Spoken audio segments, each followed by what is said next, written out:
Oh, but you see, Kwame, yeah, you know, a chrono nti, obebu the MPP, yeah, no, egu form.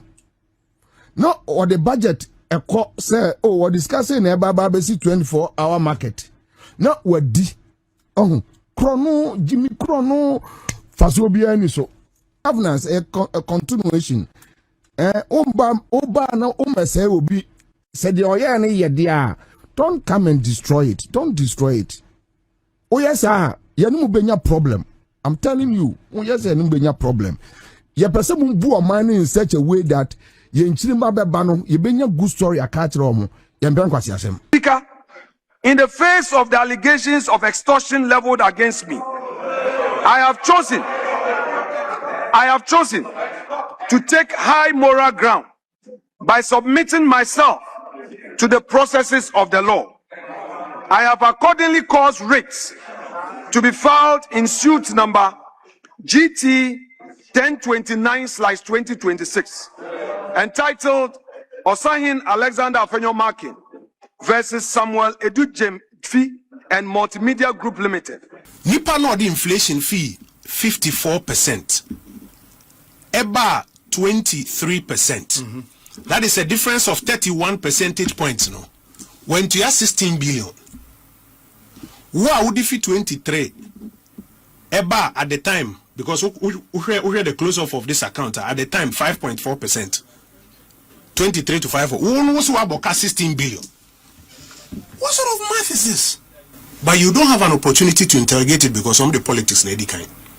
Abusia ena de NDC journalist ena wono mu buofu no nana bobie ansa yenyina ye nimo no NDC ya de na se enye kura papa yi betimi atena radio show abo NDC abaso se MPP ya de eyefe se de obua papa we nya de se obekanfo MPP da nanso so sese de wo kire se wono ankasa wo hwe de ekoso o my ganem hana wo ka bia enye ye wo defend NDC se de ya ene wono mo kwatete ha na opempam kakra ma party no radio so a ade ebechi no ma kwatete bonkum o bepempam a ade enchi no ma kwatete ha kire se omode eno ane se omo mess up the economy nko a nti ama journalism de ma NDC sese ya ye den ifrisa de pa na onimi se sebe oba bedidwa na okakokum odwafo nana bobi ansa kire se na yura hoa se awo win market papa sebe nana adodan kwakufu ado aban wono mo hwe awo win dwadie eno masi wo mo so no mo dwa kama de ama wo mo enam sebe ye pe kro no abo man ni ntine yenso yakakodwiri ni nyina tuagu ya asisi de ba besi ye de se de be yenso so be chichire budget foforo na ye de akwaji esika ya awrako semo nana bobi ansa kire se eno nko a de wo mi senye bibia na NDC ya na neje ho nanso so we de wanka bia ya na be yare ho mepese wo be gibre na watie kakra sanso so ena honorable Alexander Kwame na Afenyo Markin so sese de wasiu multimedia ena wasiu Samy Gyamf wo high court si o wasiu mu nyina ne sebe mo multimedia mo te ho no mo ase MPP ni ba betena ho na wo ka bibia na mo aye fast na mo kwahwehwem mo se nsem wo kan na nya no kore na mo de fact check ababeto abonten mo atena ho no ma Samy Gyamf abetena TV ne so abetoto ayampia se de MPP apenso wo di MPP fo atemu a MPP fo anka ho hwe ene ono abetena radio so abetena multimedia so abedi ono Afenyo Markin atem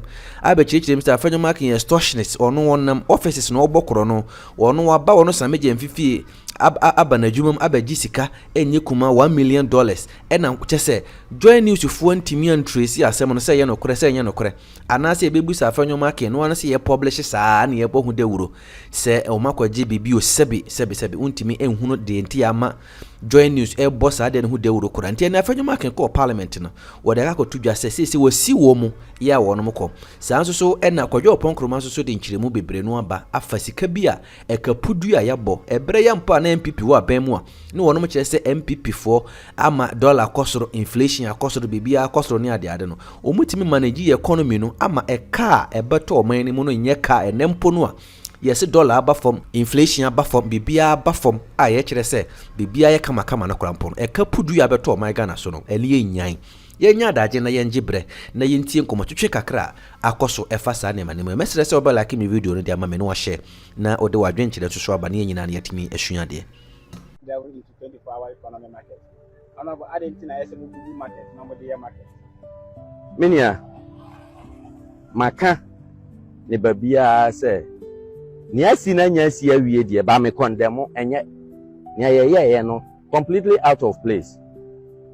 Na me ba ya me nam no obi akrafi say me na me ebubu market no ba me so me ka kire say Mahama encha na nka menim say market no kra ya bubu agu a e bia wonye ni because I represent the people nti ombe fi say bibia ntumi nto omo wo mra me nim ho he ba no kra na me ka kire no say omo bubu market no ansa na me hu because asase nya na ye kom na nanom ho mbe ma ya asase. The only thing I mean is that you see what Gyamf equine no so. Nansu yiri ne ba ye no e be fa ho no na ehun say ye ya enye yi. Me propose my two ho assembly was aseda ho just after the industrial site. Inti me na menim say ho na ye de be ye 24-hour market no. Me ko bench ekoti a da sorry ya ya bubu dwane nyina agu. Inti me condemn amwa yenkum dwafo eniga hwe abayefo no kra ye omjeja kwan ho pa de won kran no ye pamo omo a wonim da outcry mumpe babi mo omo kro omo ni apata nya hwe omjeja kwan ho no ye pe babi mo omo ansa na ya pamo omo how much more so omo a ewo apatam deda assembly no ena asi abansika taxpayers money ni ye de asidwa ni ebebubu agu omra ye relocate omo a ewom dada no. It's not acceptable. Yenya no babia enti anyasi enti yenhwe the way forward. Ewom si ebesi dade na bisase to say yensi sa adwane nwie no sa adwadifo no omo ko he. Enti many assembly no egu so edi nkita ho se ne be ya omo ayi omo afri ho no ye benya shares bia omo be di dwane wo mkopem se ye be wie sa adwane. From a year NDC, you ever clean up no free fee. Yeah, Kwame. Sa 24-hour economy market no almost no. I don't know who is in charge. Was it Saturday? I'm Saturday na mte say Busitano Ebeka say the secretariat no, they are not responsible because you see, it doesn't make sense say ubu market yegu. Say we see 24-hour market. I mean, it doesn't make sense. It doesn't make sense. Clean up nibi. You see, we can't vote for a party. Now, party no abemwa as obi a zombie, as obi a Jimmy. It's like when something is wrong, nobody wants to talk about it. Everybody is quiet. You know, be actually like bang, bang, bang, bang, bang, bang. But definitely, a better local government, I say, right? Okay, so let me give you a typical example. Our new over the weekend market. Yeah, I think some people time no almost a chance so musi. So market in a week, just that a uncompleted market, but the structures are new. Now, Omako boom market nego some baba be 24-hour market. I saw the video and I'm like, for real, does it make sense? Omo kofre MC ni baya MC ni so ono onim. Oh, ade ni bi wa. To be honest, I don't know who is in charge. Ben bakro no onyu sunyansa kakra. Yes, there are yemfa be say agbogloshi. Agbogloshi ewo ye capital city. Central business town no ehia facelift. And be able to say agbogloshi. Ni asi be modernize no. I'm be able to say, yeah, you be able to say, Kumasi KJT idea. I'm all for it. What you say? In any case, but me asking a toilet no kosi no ho. Na say NDC so mun si toilet nti so mbesi marketer e wa buglusia. Fine. But so go do a be a municipal district baby. Na MPPSC market dada. And also almost a project be as omo anwie. Na wako buogu say oh baba besi market. What about man na wajimi? Kwame ntimu so almost say adia minim ni pakra wo yes adien. I don't know the person behind this stupidity. What to market? What bu market negu? Oh baba besi market. Now, I mean, who am I no for an granting? What Jimmy now? What a papa be video was into what Jimmy and Kaun say,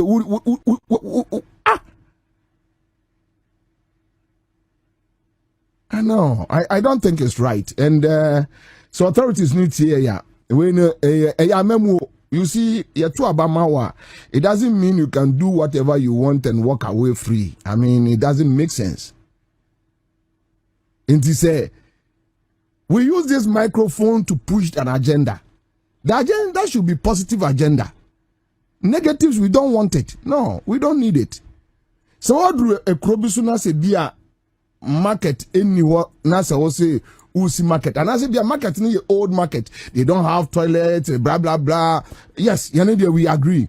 You modernize it. We agree. Tafo. I think 2015, President Mahama Osibi Okumase Tafo. Then Emza Kwada so then Aswase. Yes, I agree. But hey, me kobu marketer okwa na MPP for SCBA. Sika na dey kosi 24 hour no. Twaso ne wie. Ghana for Japade. You can even expand it. Oh, but you see Kwame, krono nti obebu the MPP no egu form. No, or the budget say, oh, we're discussing about 24-hour market. No, we're Jimmy Chrono, Fasobia ni so. Kasi asamon kwa Jimmy Chrono, Fasobia ni so. So kwa an MPP aye bi next one, leave it. Let it. I mean, complete it. We nanya fine. Governance, a continuation. Oba na umese obi. Said don't come and destroy it. Don't destroy it. Oh yes, sir. Benya problem. I'm telling you. Oh yes, benya problem. Ye person bu mind in such a way that ye nchirima bebano ye benya good story a catch romo. Ye kwasi asem. And somebody should talk to somebody. Minim ni pakra. Oh yes, sir. Somebody should talk to somebody. These are.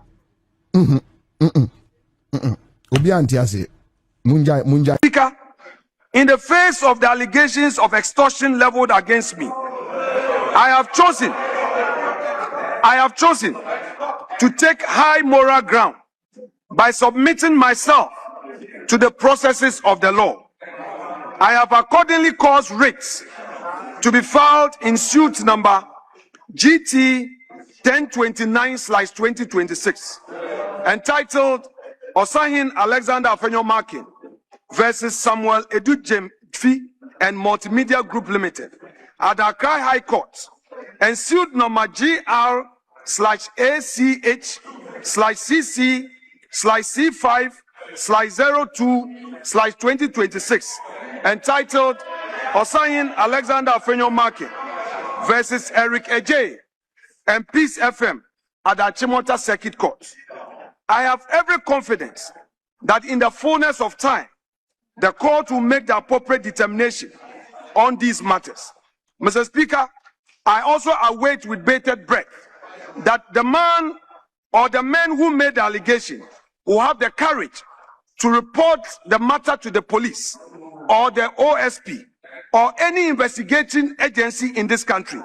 And I expect that if they muster the courage to report that I have extorted from them and I am invited, I shall submit myself to every investigation so that eventually my name is cleared. Mr. Speaker, there is a limit to political discourse. There are lines that must not be crossed, and these red lines, once crossed, they must be dealt with. Mr. Speaker, I can modestly and humbly say that I have served in this position with integrity. I came into this office a man of hard work with determination, and I have achieved for myself what I have to do for myself, my family, and my constituents. Mr. Speaker, I work with clear conscience and with fidelity to the responsibilities entrusted to me. I say so without more. So the effect is that there's a lot of money with the banks. Then now when they realize that there's excess liquidity, they say they are going to mop it up at a rate. So now they are paying to mop up. No? And only 16 billion now. When the alternatives are going to without paying anything through this policy, so you have reversed policies. This costs 9 billion, 16 billion. No, let's say any Quebec say bank, central bank be out fighting inflation. Also boka. If that is the logic, central bank be out fighting inflation. Also boka. But that's not true. Central banks fight inflation without paying this money. Central banks build gold reserves. We built gold reserves without making a nanipa no the gold reserves nifi 8 tons. Eba 31 tons. That is an addition of 22 tons no one moka. Who would this 7 tons beka 31 no money here 38 no. Who 7 tons no pen also aboka 9 billion. Nipa no the inflation fee 54%. Eba 23%. That is a difference of 31 percentage points no. When to 16 billion. Who would defeat 23? Eba at the time, because we hear the close off of this account at the time 5.4%. 23 to 5. Who was about 16 billion? What sort of math is this? But you don't have an opportunity to interrogate it because some of the politics lady kind. That's why they went through that exercise to come and do the propaganda. Those they say, "Why a bank for Nagasa edin techero?" And Jama NDC communicators. And omo announce, "Who can high? No maso one who can high. No medi watemu can high. No my you say." And a bank nankasa. Governor Samy say his number one priority is to reverse the negative equity of the bank. Yes. In fact, that is when in speech and make sure losses will not be repeated. Or buy a negative equity near 58 and they could do 93. That is an addition of 33. 33 in Kwanameka so gold, you gold 9.6 and son of which me achieve 33. Yes, I have 44. So there's a problem. I will see jai politics no. Now a confronting problem because this is the lender of last resort. This is your central bank and my central bank. Now, we are there. The central bank has to be recapitalized. Recapitalized by nothing less than 93 billion because Utia 93 billion now it brings them to where? Zero. Nasa 93 no. Uniminipa Obitia. Menewo. Ose Bonsu Philip. Omahini Kwabna Sante. Dominic Kisisi Kwejo Opon Kroma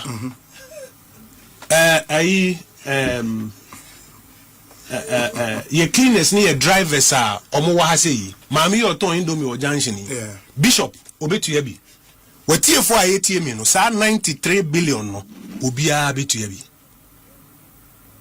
inti obitifie onya adwuma yen ye kun se method na ban ni use no ebewie no wo ewu mu adwuma no nya bi ebewie no obeboka na wasan ba betua sa aka ne bi ka sa sika no oma yemfembie enterprise fund nanka wo wanye bia ya adwuma wo se da bi na dollar na gina 10 nti yenye din ka sen kodu chief of staff NDC yeah oma yom ho abonsamfo bi ni ho Ghana se MPP wo power na ade bi nye ne yesi ye ko atia obviously no yanti ase ebi ni galamse ha o man yankuntia jo Mahama say moto eba mam nya woni ya to mo galamse nyina no e ba be yi o mam makoyo madwuma o mi fidi o ma yaje nyina am de be ma wo mo no ma soma nipa na mo nkurase be be ye galamse aka chom say ye boba no na mo tese jo Mahama wi ni pe mo nkonkura wura mo nkoye galamse enti na galamse ni entimi nko ebra MPP wo ho no mo your change of attitude de be no na wo kan no the country. Omunya change of attitude. And now, Papa, no say, okay, the we can say fix your attitude. Attitude. And I'm say face the country. Enti, we almost face the country. And now, what chief of staff? Maba na mo face the mo face the country now. What's the face the attitude? And you would and one I would chow. You be a baby abu be a basso what yedi. Da will be who and your da will be who. Enti no and I cosono. I just said Ghana for you. I better say you man. Me se me so bi aka wura dia gu ba bia na ho yira yira me kai se na me start ready foforo adwuma wura no o UK o say US and obai na dan me no kokuma se o kokuma se o fa me tan kem ne ye kwedu ba bi na obi no o ti wo num nsuo so ye de no to rubber no e to fom na say the man did such born can sit no so no say Jesus Christ ade na ekoso o ma we mu just a hansa abruchi ya nyesa but o ma we mu obi tike mu onum nsuo odidi bibia no ato atwe nkoka wase ninti ya fe nipa so mo mprapra na aka sa sebe nkwasa sem no na okọ ne baby but asi asese suban anyasa da bi nsuo beto na yira fa yen mo nu Mahama na waba mu nsuo yiri fa o ma pesua mo nsuo yiri fa mu yi wo mu tweska say de ba ma hwa na nya bie obi mfrɛ no nka sɛ nsuo na yiri fa yen no minya 10 cities and 20 cities o ma tweska no mafa na Mahama ni NDC fo a Ghana fo ko wu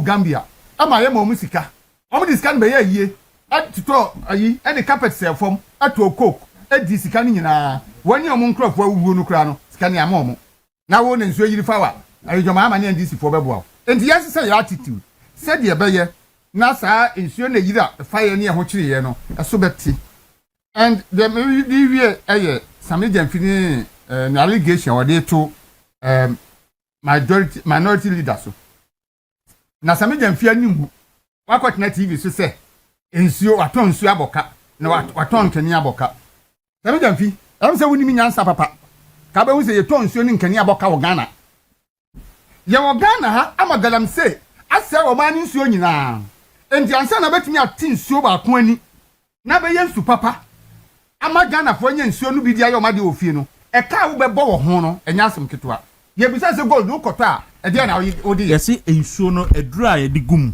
ye de purify no isi o mo bo ho empa aduanan 40 nti kanen no sanka ye de we ba ko e na de gum ase na ni atia isi o mo de mako 40 nti fa to do we bi for raise concern say eno kwa betimi anya health implications enanu yi kokomlemle BBC fo ya omatro krata akọ Ghana Waterfall say omo terminity level omo si afi de Ghana Waterfall say enye omo no mo hwe terminity level no ne say atechero do a ewo nsuo ni mu na onim le bia me na me ka say papa na odi MPP ko position no your friend Suleiman a friend Dr. Brahma no na Ghana Water Company for CU and MPP by few months to election say August say ya na yekoto aba no e no true statement e ba abontin e be kan say the terminity level e work Ghana in suo mu no first na 14,000 na kwa do 100 and something thousand enti no insuo no do ba bia yeti ani enye yie biem ena kokomere BBC fo isu mu galamsey ene ye sha say stop galamsey now ene ne yakufo ado ne ba MPP fo awie ene me ka say terminity level that's onim enam 250,000 good 250,000 afedi bisa mo say mo fa data na mra o si data ye ni data bia biem enti say ensuo ba ko no a ye to no ansa na mo beti nsuo nani ama ya anom no e ka no mabode e ka no so mo emfa mra ye mtue wo anka bi ni ho betumi atua Ghana Water nsuo ha enti adiane a obi ekoto nsuo no oboka in Ghana now e normal obi eto nkania no oboka wo Ghana e normal ene ensuo amanfo ye illegal connection enkania amanfo ye illegal connection Samy Gyamf mi bi say gold da wo to no man ye illegal connection wo ho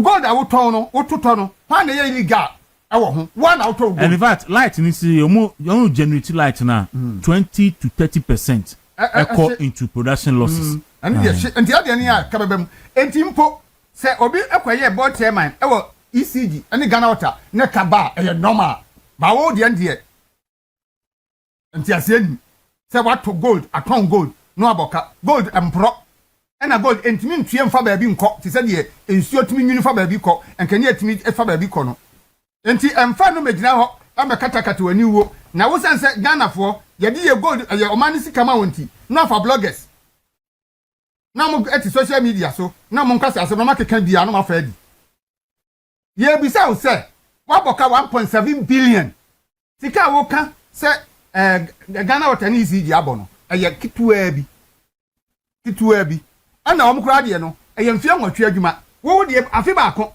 1.7 billion wani nwuye wani akwa keka kansem hunu na wo fi sa wo be yesa na Osahene akana no atum anasem MPP for akoma no atum sika ne de obetua mansam twerefo bi obetua ma bloggers obetua ama social commentators ama ma defend o but the day of accountability will come enti jade na wo ye no na Ghana for enya nkwasiafo na obeka che se Afenyo market akoto nsu abaka wo ye CEO board chairman so obi tons ensuo ni nkani aboka adam ko hwe woni a wo ye CEO ho no na wo na wo de betu nso extortion say wajijiska say obi extort wa wo this scan be man no say obi mo obi bribe wo wo di bribe no man wo so di 40 say di oje bribe no enti Samy Gyamf say obi aba say obe dada obe jiska ye omra ogana ha wo ye lawyer ni woni be bia say ode kro fakọ na mon kamwa no ntum na sika 1.7 billion dollars ne de Ghana fo be bu sakosi say mudi sika no be bra yen say Bank of Ghana sika o say ye go sika ni nyina Ghana sika nti say ye asa aka no ba mo kire yen mo ta mo mani sika na mo di akosie wonu pay masters e di sika na akosie ma be ka tese mo aboka mo visa Ghana for adimi sa 1.7 billion dollars no enye ka eye sika mo awia afri Ghana for ho because enton gold mo ka nye tomatoes. I see that's bre agye dwamena na Martin kan God na sarabidi akabe kansa God o Martin ya na minia na ni mamu tisen kwa kunyame adum ahode e wo ho e da Nyankopon ase pay ye mu bi odi a bre ne ya bre nso kakra ibi wike na say anopay fiti enura ne ade nyina no me ani tua se weekend yi ma ehye mi wi Friday mi wi na se me toa so Saturday sorry mi wi Saturday anadwo na se me toa so ko mountain so I think later in the evening na yi na kasa ni ya to nkrofo bisa nkrofo send messages bisa say o ma te say amuhu sem mu di kan ye publication bi of nipa akofa forms na udin ka ho enso so no ye be kan o hade say duaji o campaign manager duaji no picture say o ma akofa form nti na nkrofo bisa say na ndi ade na wo so akofa form na ya publish list of nipa akofa form na udin nim and experience na clear statement so if you nchen eba nti yenya wo ha no pay de chichirimu e dey important na ekoso so that nkrofo beti afi well welcome back to me dance na mamenti we fro sisi okay 3rd August 2026 ECG post 2.5 billion loss as the government's 17 billion lifeline vanishes and this ECG board chairman no omo kwache ne nei what I say yes. Some kwache ECG for board chairman no ma ECG general managing director no want na fee simple as that I said it here well kwaku first of all memfa enchama Dr. Mahama Bawumia MPP flag bearer na memfa e chopa mra first ansa na nkomo de ka hu bia na medi e chopa ni yembienu okay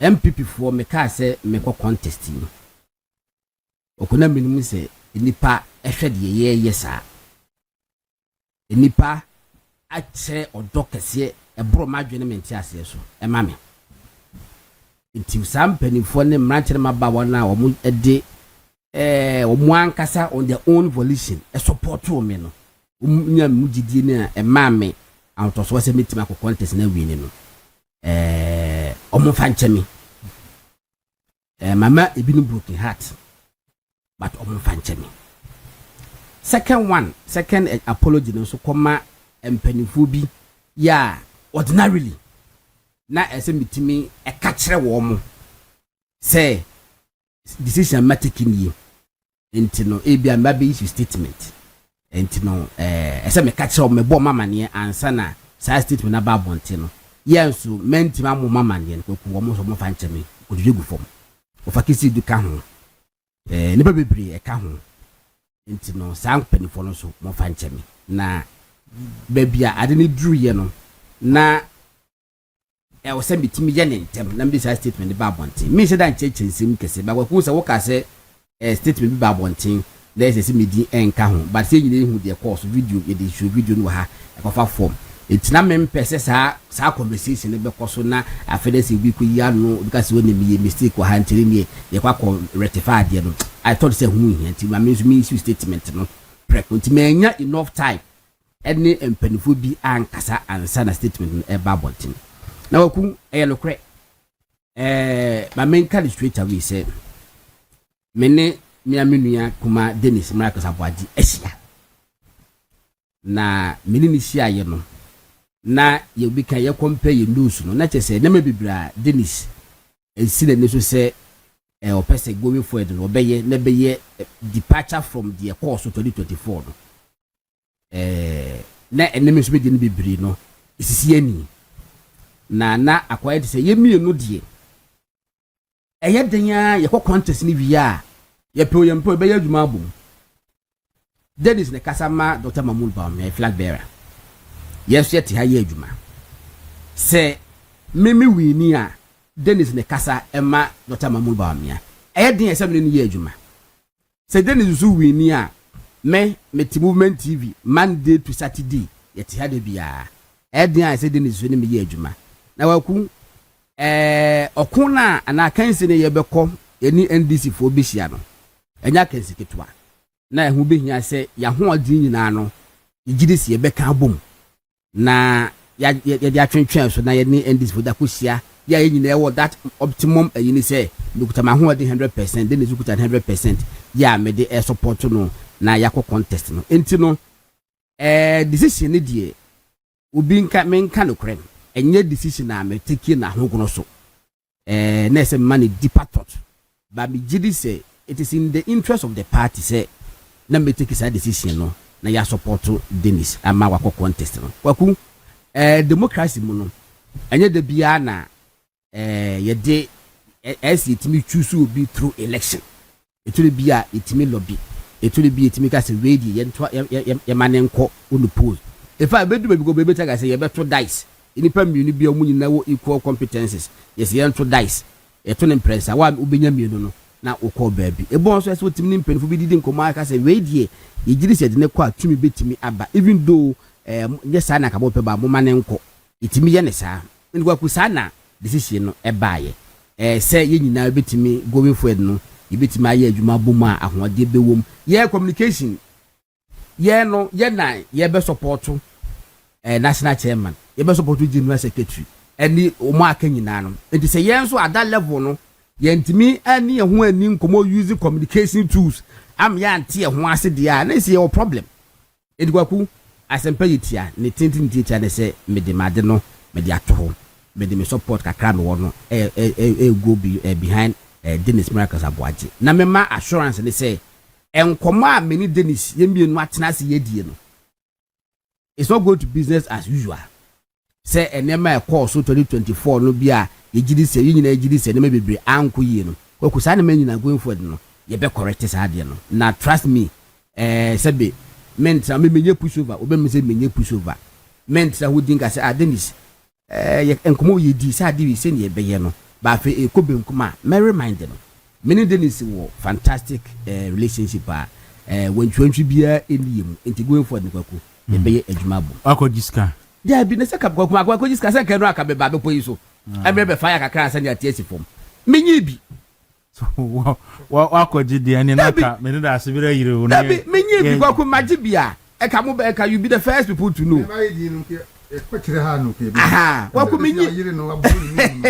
menyiska menyiska ena se be pedo asa me ko jiska na for this me ton me yi di ama obi ana se de bibia sa ni ho ba me mom de me gidi se ye kwa anim no kwaku better days ahead ye nyina ye beka abom enkomo ba kwa me di ye me ne Dennis trans di ye ne say said ye MPP communication no ene pro MPP media houses entina ye eni ni ye ne kwaku eye enkomo a me ne trans di ye me gidi se going forward no ye be hu sakra ye say pro MPP media houses afedie se information bi ba ha ne bete ne first empenfo edi nkomo a ha ne so man bedi enkomo ni nyina ya ade a me na trans edi nkomo nti I'm sure say the face of the communication no nyame aduma after 3rd October no ni nyina ebesesa ekwaku the risk involved enya asenketua the cost and the risk say wo tu kwan ukote bese we anya accident where you say ni nyina e wo ho no ma nyame ncha de say if say there's a better way of taking the decision let's say afani say yeah for me it is safe it is in the interest of the party say ye besa but before yes ka me ba o mo na so be ka chomo ansana adnaba bonte no ko mo fanche Okay. Me say nkrofo be send the messages. And money ade say the class omo accept ayi omo accept but omo ye disappointed. Omo accept but omo respect wo decision this animal na ade nyina awo. Enti obisi broken heart no heavy weight. Me broken heart no heavy weight. After papa back was a Gordon. Why? In fact, why did you send a message there? But for this why analysis be so Emma more the chair me and Rana Jono say almost share a brammy me pussy at the end of 400 comments a buy. Men kwame post no comments a buy most of my analysis now and about 95% approval rating. Bare 5% na omani ho na bia omo kakase bi ni adan but kwaku say what take decision na MPP for do na ho na 95% and I would have said 90 pu say omani ji ho the why na eya kwaku I think say we are on the right path meda o masi na emprempren asem ne yeka enye tetenye animu yenim de ebisi na me admo echa ba emprempren mu ewe die me gidi say me dem support no edi de ni sechi na me boa no na me madwe aka umiti muso me de ma no na wo fa ne de adwuma ne be ya I think say kwaku ma menye ne sa. Okay mate enti no between for man na mo frɛ ebisa say ene yampa na no mate afi god na kasa enum hadia good morning na ho to say second vice chairman we say chairperson second vice chairperson wo Ablikuma West Adia Amina Mohammed Adia good morning nti also do amina do ho ya pa oni hana nyina ti go bebre do ho ya nti the main kind messages no ha but be funny say go be before say wan kona amoa but ni nyina so ye ni nyina so man fa we adi ntwem ati we hadwen ebusuafo a mo hwe yen yesere mo birthday na ya mo de bere yen wo de be ba fabra before 7 o'clock because in the city one at the birthday ba uti anya ya ntimi nyema because no say wo de ba ya obi on mo ti say wo kasa wo ye obi o ti say wo ye birthday no sa be ansa na o send am say ba ye ho adwuma ansa na ba nti yesere mo wo de be ba fabra before 7 bona mbi ura studio ha wo de ba ye nye. All right, Abujanti Godon ena Martinica on that issue until say no crese we see as you know allowed you pass that's why so kai allowed you pass allowed you pass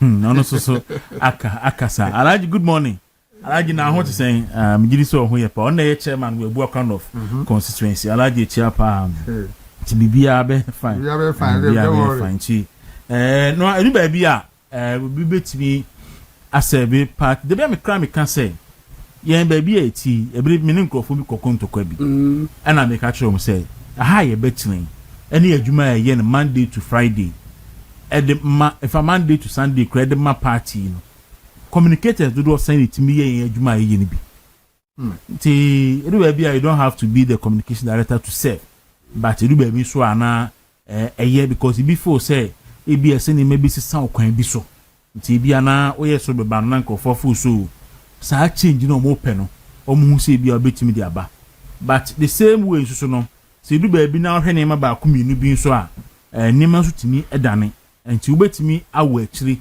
na waye serve the same purpose nti amanfo nkom komanto mo yem we broken heart bia eni ho of akisi edu machi yeah nia na o okay Ose miss okay so we travel to Jani impressive bra betina na meka ma asem kwaku no kwase mi ni enura me no kase yeah na meka se meba ha and say before this statement ni beba no yeah na file and me o kasa me friend and kasa say closing date no yeah Friday me hu no say no crofo aba wo mo ka chim so wo ba na nte wo mo ka me hu wo no office but ne kan ne tietia ne tintin nyina no and na god na sama o kan ya je atum na mum assurance a member on so necessary say you know wa ma yati assess or your deputy shadow communication director ansana and ne office nso nya yera kwan nti se wo hwehwe miracle na ye hu no a ye hwehwe god na ye be hu nti office ha de monyi ntumu hu se deputy communication officers officer amafo hwehwe MPP ni o ma bi na nkoye na won pese o maka ono na ye ba be ka che because my ati ase say on na hia adi nkomo ama ni ono fo so pese o ye no ono no be ye anope na wo ka bibi efa honorable Afenyo Michael asem no ho enya se party fu na agya honorable Afenyo Michael na mum ni nyina ye communication asema ye ka MPP communication anka director assembly ba wo frɛ communicators ni na muhia no mo how you go about it for more than 2 years make maka say wo mo kura nhia da wo mo nhia nti obi aka na adwen obi aka no betuma ye esrawo eno ana ma say ne a yehu nyina eden aba enye se bi a obi agya ono amanfo kasa mo kasa ono god o can be amanfo so can be but ankade a party fo nyina beje aye o ma say say wo mo kan no na enu na si wo no so no because there is no direction there is no delivery into mesraw and na god na mayati say or your deputy shadow communication director from October 3rd so we hold him with that that's it me so me da say of akisi odu na Martin kan wa ko me da say of atimase na e chopa no wagye atum ama me say empani football na say me ko na me mo kopati wa na mema of edi manim na wakwakoye kwaku ye nyina ye gitu say your communication e de court 2024 no ene me bre e court enti no say the maker no wo fa na didi baba be she ho but for me the most important thing is say ye call forward no ye bi nyina be ye adwuma abom as a team enya de say ye ba benya counter direction from obi anase nisi eti me damase se bibini na se wonti ase ana wo suggestion bi na wo frɛ pani bi na wanya na so de fa me so a me gidi se beti me drum pani fo ho now going forward no and there's going to be a new direction the relationship between party and the MPP media houses. There's going to be a new direction.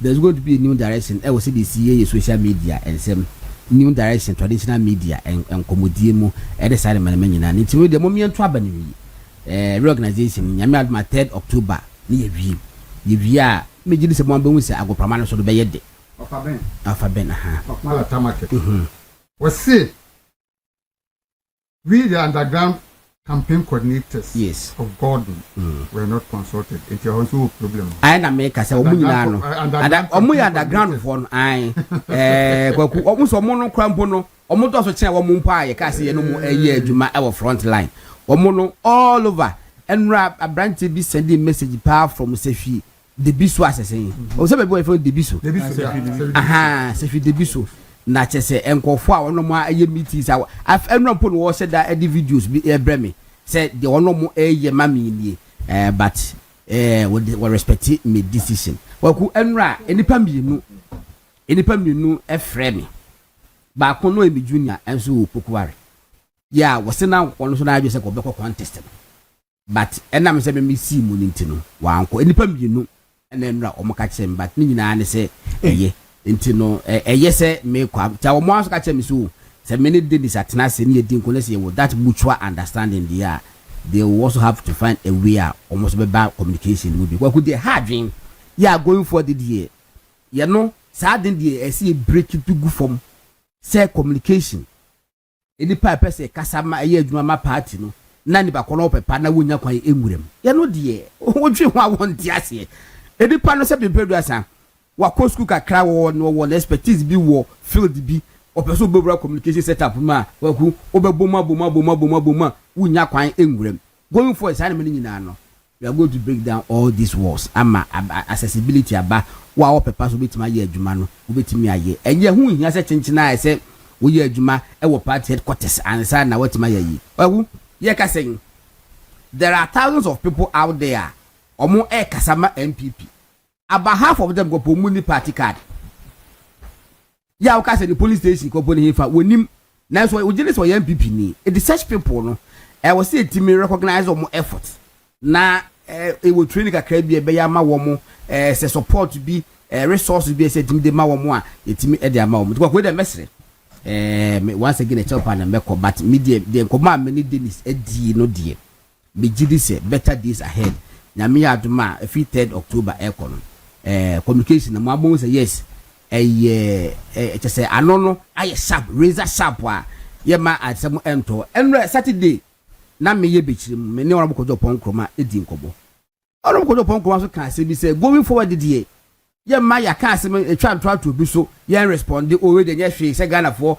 adwumodo omonyi side me we no orabo kojo pon kroma himself Saturday e kan wa say going forward sa asem ne die ye den to say pe ba bi ya no amana akọ because edi yenya how say it meeting ho na Habtel eye company registered e wo Ghana na kwabra ne timi TV so e ka se eye Dr. Mamu ba omiadea na party no antimi anya no wo se ehu na ya ye duru ana se o ka sa no ko fa yo ma se oh the so do be no se Emran TV mu dia entinu obia anyi ni se Dr. ba omiada but adeno so kwa so ekodi yenya Dr. Mamu ba omia kramoni papa bi na obi ti baabi se Dr. ba omia enu whiskey every preku yes oh munya no NDC for NDC hu no die eso ko for didi it going forward no asembie no hol say the beto yeso a ye ba be ye dia be hwe han say oh Ghana for they are discerning minds and we know they will throw it into the dustbin there be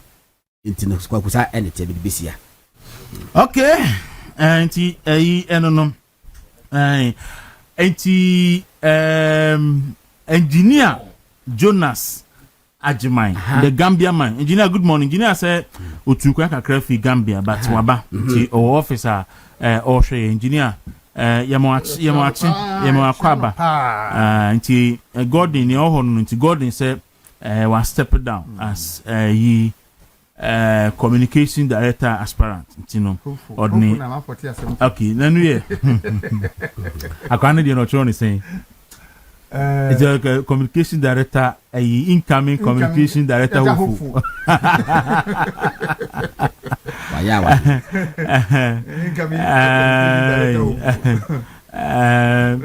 about no video and see a Obi bisa saying to form now ko fire now they went to Akana. So one I just got go just care for mommy. No omo buy omo ato from normal for the anka obo go use kana. Ono san Obi Samy. Say we nam gas that. No daddy ko fa from na utua. No but there be two options. Either say wo ko fa obetua. I say so ko fa le so anu wetua. Okay. But when you find the obetua because this kind of printing I got to them. Okay, it's you know na ni wo ho no nti obi a ne nsema say yenua Abdul friend ni kwa ba ko no bi we fe na yeah so we need to ono wo ayi the constituency ni point fam godom me ni pay last time he share no wo demonstration as no catch us say omo koye adwuma ma e wo siri mu no Wolensi Wolensi constituency na me nso send message because Wolensi ho no na omo akototo ni ma ho pa anti chi say nkrofo amo mo sesi from the door so but what's it of course I won't na feel no I am kwese da no mo call Thanksgiving service o weja no na enough police for me so afre me aje say omo ne me achia yampa but mesere omo fanti nti Yakubu wo ayi Wolensi ti no anu ti yesi ebe kinkan ayi na ebe ha adwin tu de ye de be twere ho na yaye nti Of I said no, I don't know. Of I fear chin yabo fun. Ono ebe dey chasa akọ. But me and say the post in there. Say or unofficial deputy communication director. And the owner wo dey man. Oh, ono na some ka kire yen no. Sa na kire ne nkomo na wo kodi here no. Sa na se kire no enu. Ene ye wo nchiri mu. Or say say nkomo na Dennis Eddie no e kire say ne ideas and then the vision no it's the same with Dennis into other no ebeche e won ba bomu no aye adwuma no o wa ha Dennis nso wo party office ye party adwuma ye hwehwe Dennis ni yehu na ye be hu Dennis ba say no nche say deputy ba no e mutual understanding say you at least so the be family so and sabet na so beti and because you know na I major challenge am my communication you say afidru because wo pepe ni be abusa na sem say yeah I be good board as me what is the party position on it no me just say obi any party position e wo good board as no what ye when na dwa wo be asem a akoso ya Samy Gyamf edidi ye marriage leader what did na tem no party position ko ko wani fa wonim eti endai wo betena ha wo pa ko betena emo 10 na won ka gold board asema hwe supporters they will not be happy with you meanwhile so bi anka bi anka say ka benku na say ko difa that is something na me say going forward no a better of the past so betwa Samy Gyamf ni gold board asem ni some wa kan fa Afenyo me nyam nwanwa onu an nkrofo on Dr. Samuel Sapon wanya ne baby kro mun ko bi se kuma se for de Samy Gyamf enkontom pa Samy Gyamf etwato no so ne enema ode ye no sabra na ono no ye msa regional minister ena kwadwo bonsu eye KM boss na de Samy Gyamf e de Dr. Samuel Sapon o kuma se no hu Samy Gyamf a obesuru masa oye nipa boni ni ankasa all right into Andra yes tolong phone so anya yie tolong na a friend Major Sulemana so no so ada ninsa Sulemana yes inti yenua Yakubu mo say yema tolong phone nyina na phone nyina shedin yema mo yako I would Mahama so buza sada na yina shefita ene na me say the most of the time ko say that Jordan ye ta most of the time na ta shebide me yi papa free mo na ma me white no sia me white no sheda yanko gold board asem na kakra ana time asa o de me ba ma me ni abranti ni nkomo kakra okay say a friend no Abdul Razak Opon original youth organizer of Bono region. Razak, good morning. Good morning. What you aboko there? Boko what in poses. Sir, aden. And I don't know original youth organizer. My John F. will be organizer. And you Kwame Jesu so original youth organizer. And to say you original organizer yes, for the Bono region. For the Bono region. Oh, okay. Now, I didn't know do bank crime.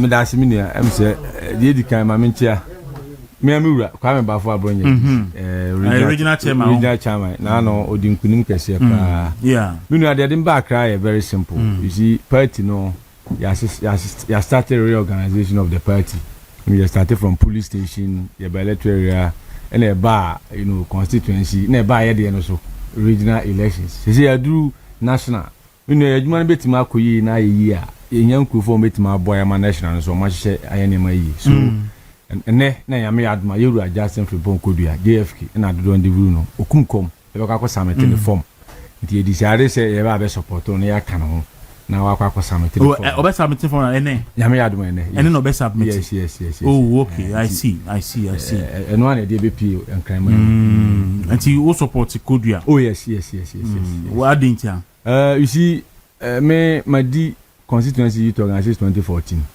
and I'm about to be regional officer. In fact, I name paying for Biblia Juma. Honestly speaking, so if Justin could you have from Poma Juma, why as a general secretary, them my party now, I mean, I am Kondauru. And not to me who didn't hear was say, yes, son, you were Justin for could you have partisan, especially where I was starting rebuilding of our party. Now, where to say, yeah, or dear Gua Quamu. In fact, for the first time, a transient will say a party communication. In fact, at the point of Kwana won't to me, Monkwana teach a more party in Wasem. Into we say no polling station levels, I will say in your communication officer or into polling station, and then your communication director or polling station level, and also executives expansion of the polling station. No, was not yet the electoral affairs. In fact, first election, recent election director and na ye free ye chemienu ye wo elections affair na ye wo research so a oye na adwuma nti se a wo de agu na akwa me feel se wa ye adwuma na adu point a e wo say man kwan na wo san trust no ye ni because when she wo de abana there she show say ye ntimi enkodi nkunim 2028 oyo bi so a problem say buy a party na ye issues enya bi answer government in fact COVID-19 by na magana for ebore pa ekeka nsem gu ye so di tro ahodo papa na anjane amfiri de esisi ni na mo gina mu as a leader ejitum say no of course party no ya mfon so bi no mo wa ya enye yi na mo be gina so na yatu anamo sa anamo na mo say what did say papa ba air cost was start for police station na dawuro this particular one it will be better for us say you be maintain as a general secretary because experience na mfazo ba mo no ujitum say untimi nya ne mani na pepepe by nay was suen hu amana broso enti e man kwan so on as the general secretary ye gidi se ebe bo ma yankuni die no atimi aye bade sa ntimi ye matra makwe nya afi no di ba bi di adwuma na be suen adwuma e wo so ye obi a adwuma no wo suen na wo hu na oye na waye ni yi na ma a good result kodua na obi a na issue in this party obi a ebo ni din ranso a okoi na me di achi ko ahafo me ko western north eba bono region me ankasa me dim with me regional chairman kwamba fa it tells you that clearly am for happy about na juma na oye ye lose power yes but we can't blame the general secretary on man ye lose power me na me kan bi I was a regional youth organizer but am me to me say me so as a regional organizer why not the general secretary of our party enti me dey be full say me nua na juma oye na oye ni yiye ni ti no onu be hia say be sama na kwanya na wasom ye say general secretary ede my party okonya ede ya nim I see. Now, moko grounds no. What for say grassroots no feel listen and what feel ya. I am telling you, ever. In fact, general secretary position will be one of the positions obeying highest votes in this coming. Because it be so for say the John Boydunum eko ya omulusu ya mo mokufi no. The same way say could you also promise or buy say John Boydunum ntimi anya no ba be no ntimi anya so a so mo so nkofi.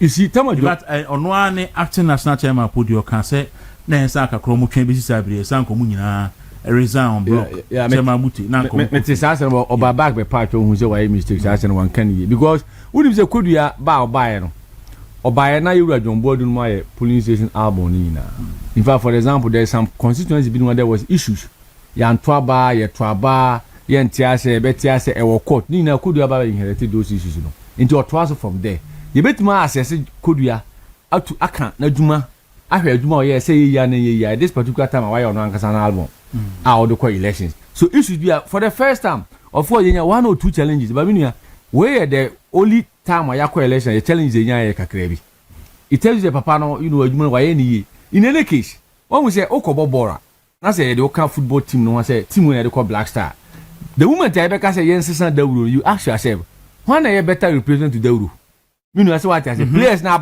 aba justify no when I bet me abobo na change in any case we are not comparing Kodua to John Boydu because John Boydu is a national chairman you understand but go for the general secretary with Kodua no omo performance in the city I mean I did ready so bet about my 2 million me my answer a very big no because you defeat in here they were part of it in fact you can blame them that general secretary Kodua that's Kodua from because say when you obi e wo fie no you so jani now you president now ko coup d'etat na egu aban you don't blame president you blame the other coup d'etat ne buy me no say what I so me dey in any case Kodua dey why adwuma pa 2016 yeba power he was a regional youth organizer so he was a part of when na even na dey buy and then they were general secretary na wasu adwuma ye ni fa ye dey sika hye ni because ye dey sika hye no a wa gina party no anamon so e dey asu adwuma hu ni yi say dey kwotran chan eni na dey foforo ba ye ba be so I can just 2 years to election 2 years require new papa next year 2027 election year na ya start no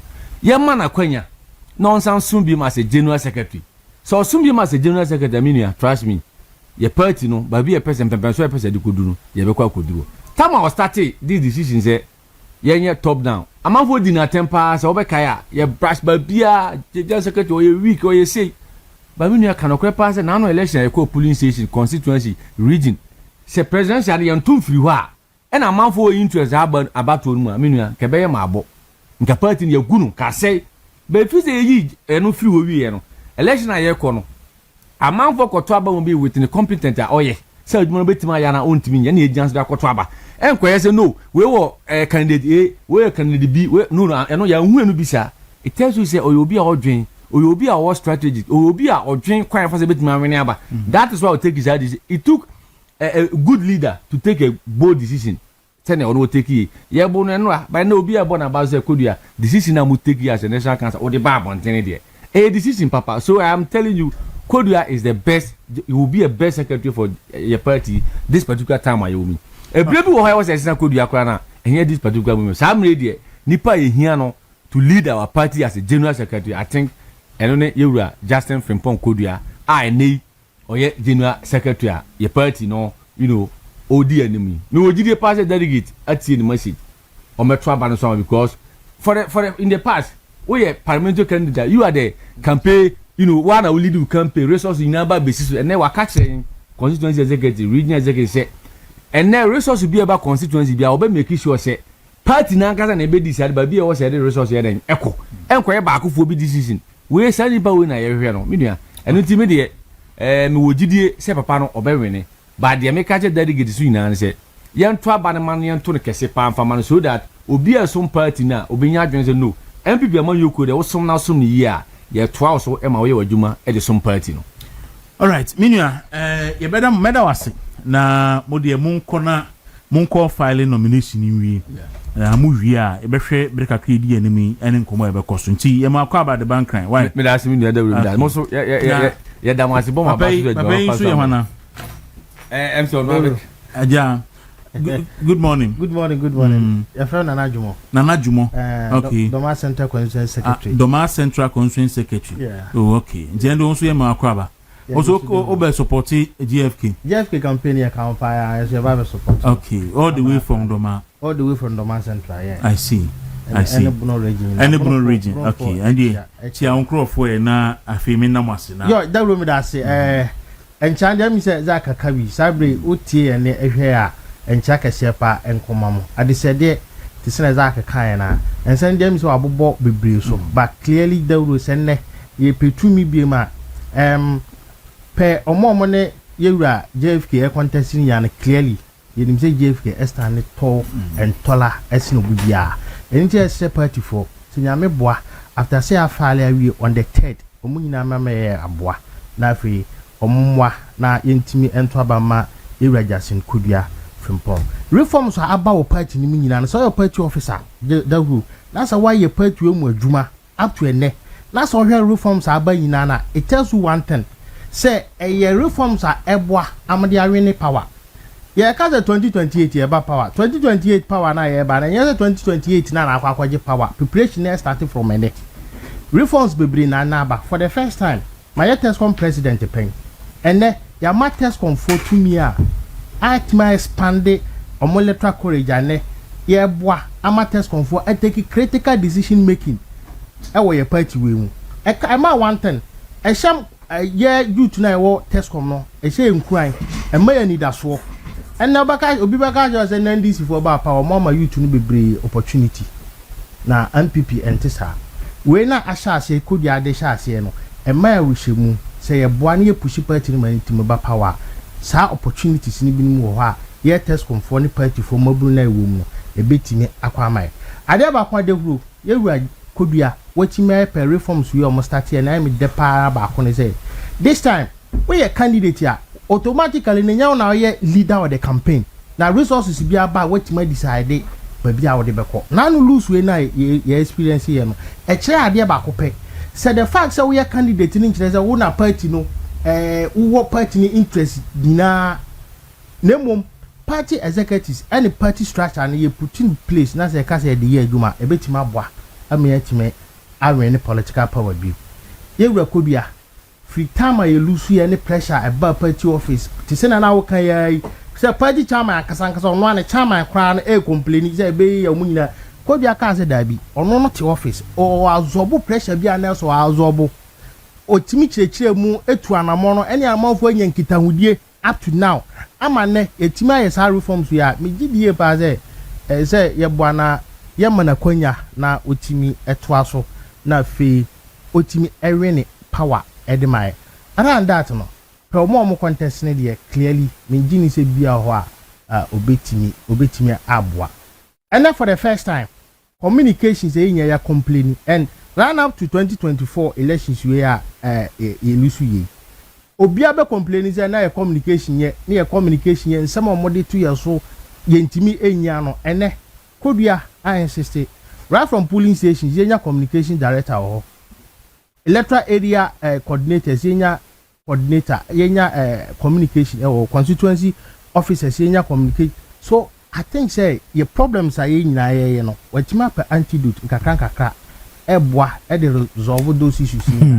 Enti Dauro at the side na ye ma Ghana for nyina any delegate a omwo nyina obi a ope power bia no at the chair on the 3rd omwa na fe ewura kodua Jasin kodua from pon yentimi entwa no so ono pe na surest better